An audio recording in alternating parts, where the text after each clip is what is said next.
See, and the other one says you can hold hands. So you're good, okay? So just keep that in mind. We used to have a disco ball right in the middle, but Jimmy took it home with him. That's Jimmy in the white shirt right there.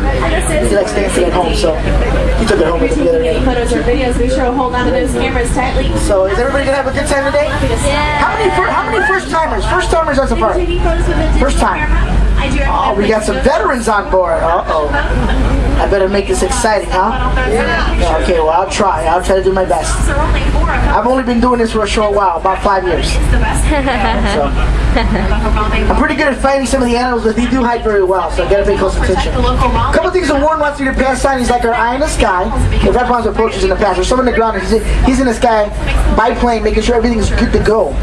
But a couple things that we all have to do. We all have to stay seated. Can't grab anything outside the truck. Trust me, some of that stuff has some really long and nasty thorns. And don't look over the side, because there's nothing you can see except the ground moving. Pretty boring. But if you drop something, I can't stop picking up. I gotta call the warden. Trust me, the animals will get to it first before the warden gets to it. So just keep that in mind. Just keep your head inside the whole time. Looks like Mike, you like the center. You like the center, Mike? Yep. He's checking everything. That's great. And you're all good again. And in Swahili, twin day means let's go. So ready? Twin day. Let's go. Let me get going here. We're gonna get ready. See you guys in 2 weeks, man. Swahili. All right. All right. Here we go. Slowly pull out. Check out the sign. You are now entering Harambe's Wildlife Reserve. I'm gonna slowly slide right through here. We're gonna take a step in front of this truck. All right, looks like we're ready to go in. I'm going to give the warden a call, let him know we are coming in. So sit back, relax. Here we go. Simba 1 to Airborne Patrol. Over.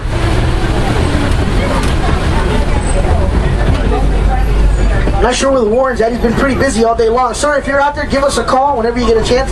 We are entering Little Ituri Forest. This is Simba 1. Over. All right, pay attention in the trees and in the underbrush. The animals do hide very, very well. Very shy and reclusive, but they get really close to the vehicle. That's good for you and I. I've had problems with poachers, like I said, so I'd rather have them hide if they think poachers are in the area. That's a good reason for them to hide. But they're not as scared. They actually get really close. Ooh, look at the okapi to the right-hand side. Okapis may look like zebras from their back legs and bottom legs to the sides, but they're not even related to the zebra family. They're the only known relative to the giraffe family. They were found in 1901 by the Western world. For a long time, it's thought to be a myth until actually some were found. The tongues can be about 14 inches long. Now let's see if we can find some rhinos. There's only about 4,200 left in the entire world. The reason is, poachers have been going after them for so long, their numbers haven't grown like they should.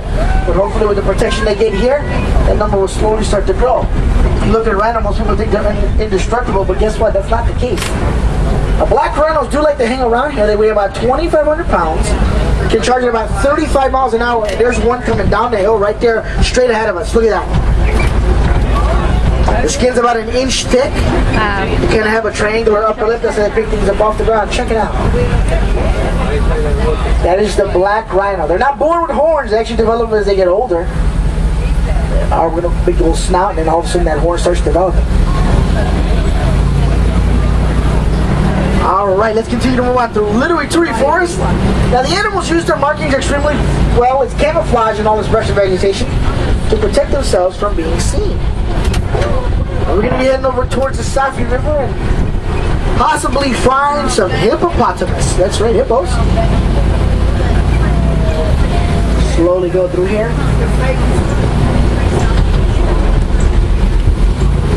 Look over to your far left. There's the saddle-billed stork. All the way hiding all the way back there. They are the tallest. It's 6 foot tall. Kind of hard to see between them logs and stuff. They got a 9-foot wingspan. 9-foot wingspan. Yep. Saddle-billed stork. They get their name because they got a little bit of a yellow patch on their bill. Very curved, looks like a saddle attached to the top of their bill. All right. Let's continue on down to the Safi River and see if we can find some of them hippos. Most people mistake hippos for big rocks or logs in the water. Hippos do not know how to swim. They sink to the bottom. They walk the bottom of the basin and they find the edges to come on out. Baby hippos when they're born are about 85 pounds. Mature male hippos can tip the scale at almost 5,000 pounds. Because of their weight, they overheat quite a bit. They spend a lot of time in the water. They can stay underwater anywhere between 5 and 8 minutes before actually coming up for air. Now, most of the activity they do it is at night, when they normally can eat about 100 to about 150 pounds of grass. Most people think they're vegetarians, but they're not. They do like meat. However, they're just not fast enough to chase anything down. couple hippos behind the island out in the middle right there. On the island, the white and gray birds are pink-backed pelicans, very smart birds. They push schools of fish into shallow into the water. In turn, makes it a lot easier for them to eat. That black bird at the top of that nest is a white-breasted cormorant. Let's see if we get a little closer over here. Hang on. Take a look in the water. There's a couple in there for you. Now, don't be fooled by their quiet demeanor. They're one of the most ferocious animals in Africa, even like lions and cheetahs. Don't be fooled. You can open up their jaws about 180 degrees if they need to. All right, we're going to get around this corner. Keep them hands inside at all times. We're going to go into the suspension bridge up here. We're going to try to cross this rickety old bridge up here very slowly, which means very slow. Look over to your left. Now, crocodile. Now, crocodile, like the American alligator, get about 20 feet long, but they're much more ferocious and vicious. They have about 1,200 pounds of pressure per square inch in that jaw. In turn, will crush and pulverize the bones of anything it gets. Now, it is a cold-blooded reptile, and it will open up its mouth for long, long periods of time to release that body heat, which it does not like at all whatsoever. Does not sound good, guys. Hang on back there. We're going to try to get off this thing. Hang on back there. Whoa, there we go. We're going to change ecosystems, head over towards the savannah. Simba one, come in. Hey, Wilson, there you are, sir. Go right ahead. Just wanted to let you know that my ground patrol has seen a lot of elephant activities in the Red Flag Pit. You definitely want to check out that area. Oh, thank you for that advice. Feel that wind, that breeze? We're heading out to the savannah, folks. That's a nice and breeze out there. But he said he found some elephants over by the red clay pits. We'll get there sometime, hopefully this afternoon. But look over to the right-hand side. This is a baobab tree. I like to call it the upside-down tree. They can be as old as 2,000 years old. That one is just a little over 1,000 from what they tell me. Have that camera and video ready, because in my opinion, this is the best view of savannah coming up right here. Check out the overlook of the Serengeti grasslands. This does stretch out for hundreds and hundreds of miles, also known as the superhighway of the migrating animal. Zebras and wildebeest will migrate through here. Elephants, lions, and antelopes live here all year long. Now, this is a protected reserve, but most importantly, this is the wild Africa we strive to conserve and save every single day. Hang on as we go down this hill. Now, everything you see out here is created by the animals. Let me explain what I'm trying to tell you. Elephants are like bulldozers. They'll come through here, they'll move the trees over, move everything around, and let the grasses spread and grow. Giraffes, being the only tall ones out here, can actually eat the underbrush of these very tall trees where it's driving underneath. That in turn will let some of that light through. Now, all the trimming around the trees and edges are done by our two little buddies, the warthogs, and of course the Thompson's gazelle, also known as Tommy's to the Warren. It's one of his favorites. That's why he likes to call them Tommy's.